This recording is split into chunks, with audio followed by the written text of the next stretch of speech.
और आज मैं आपसे बात करना चाहता हूं कि परमेश्वर ज्योति है और वो ज्योति आपको गाइड करेगी।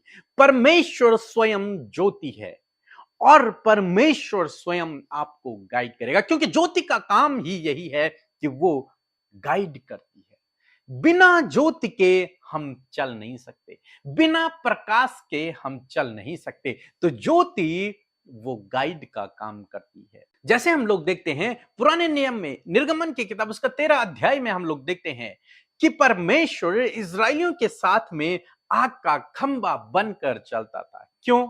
उन्हें प्रोटेक्ट करने के लिए और उन्हें दिशा निर्देशन देने के लिए, उन्हें सही रास्ता दिखाने के लिए। तुम्हें इस रास्ते पर चलना है, इसलिए परमेश्वर उनके साथ में आग का खंबा बनकर चलता था। दोस्तों, हो सकता है आज आप अपने जीवन में ऐसे रास्ते पर हो जब आपको पता नहीं कि किस रास्ते पर चलना है, आपको पता नहीं कि क्या करना है, आपको गाइडेंस की जरूरत है, आपको अगुवाई की जरूरत है, आपको मेंटर की जरूरत है। तो मैं आपसे कहूंगा कि प्रभु यीशु मसीह आपकी ज्योति है, परमेश्वर आपकी ज्योति है और परमेश्वर आपको इस दुनिया में उस सही रास्ते पर गाइड करेगा, वो सही रास्ता आपको दिखाएगा। जैसे इस्राएलियों के जीवन में हम लोग देखते हैं कि परमेश्वर उन्हें सही रास्ता दिखाता है। जंगल में उन्हें नहीं पता कि कौन सा सही रास्ता है, किस रास्ते पर चलकर हम कनान पहुंचेंगे, उन्हें नहीं पता, लेकिन परमेश्वर उनके साथ में, उनके आगे आगे आग का खंबा बनकर उनके साथ में चलता,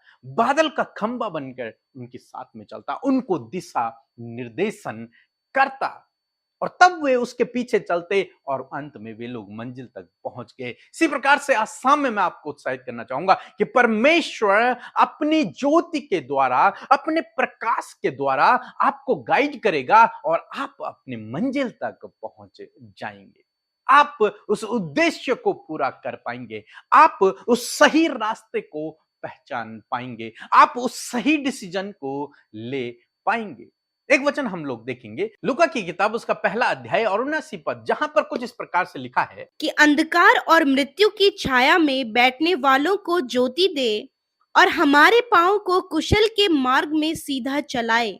आमीन। दोस्तों, यहां पर परमेश्वर का वचन कहता है कि जो अंधकार में है, जो मृत्यु की छाया में है, प्रभु यीशु मसीह आए ताकि उन्हें वो सही रास्ता दिखाए, ताकि हमारे पैरों को वो कुशल के मार्ग में लेकर जाए। मींस परमेश्वर गाइड करने वाला परमेश्वर है, प्रभु यीशु मसीह गाइड करने वाला परमेश्वर है, क्योंकि वो स्वयं ज्योति है, वो प्रकाश है। और इस अंधकार भरे हुए संसार में प्रभु यीशु मसीह प्रकाश को लेकर के आए और उसने लोगों पर वो प्रकाश चमकाए। जो लोग अंधकार में थे, जो लोग मृत्यु की छाया में थे, जो शैतान के चुंगल में थे, उन पर उसने अपना प्रकाश चमकाया और जिन्होंने उस प्रकाश को ग्रहण किया वे लोग उसकी संतान हो गए, वे ज्योति की संतान हो गए और वे भी आज प्रकाश में चल रहे हैं। यानी कि आप और मैं, जिन्होंने प्रभु यीशु मसीह पर विश्वास किया।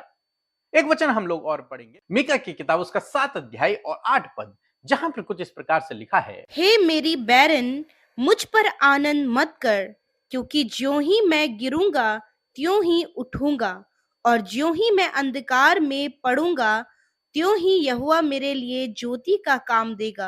आमीन। दोस्तों यहां पर परमेश्वर का वचन कहता है कि हे मेरे बैरिन, हे मेरे दुश्मनों, मुझ पर आनंद मत करो, क्योंकि ज्यों ही मैं गिरूंगा त्यों ही मैं उठ जाऊंगा। क्योंकि मैं परमेश्वर का चुना हुआ हूं, उसका नियुक्त किया गया हूं, वो मेरे साथ में है। इसलिए कभी यदि जीवन में मैं गिर भी जाऊं तो भी परमेश्वर मुझे खड़ा करेगा। यदि मैं अंधकार में पड़ भी जाऊं तो परमेश्वर मेरे लिए ज्योति का काम करेगा, मेरे लिए प्रकाश का काम करेगा, मेरे लिए उजियाले का काम करेगा। आज शाम में मैं आपको उत्साहित करना चाहूंगा कि परमेश्वर आपके लिए ज्योति का काम करेगा, आपको परमेश्वर उस अंधकार से बाहर निकालेगा और ज्योति में आपको लेकर चलेगा। आप उसकी संतान हैं, परमेश्वर आपके अंदर वास करता है, वो आपको गाइड करेगा, वो आपको दिशा निर्देशन करेगा, वो आपकी लाइट है, वो आपकी ज्योति है। सो प्रभु आपको इस वचन के द्वारा बहुतायत से आशीष दे। आमीन।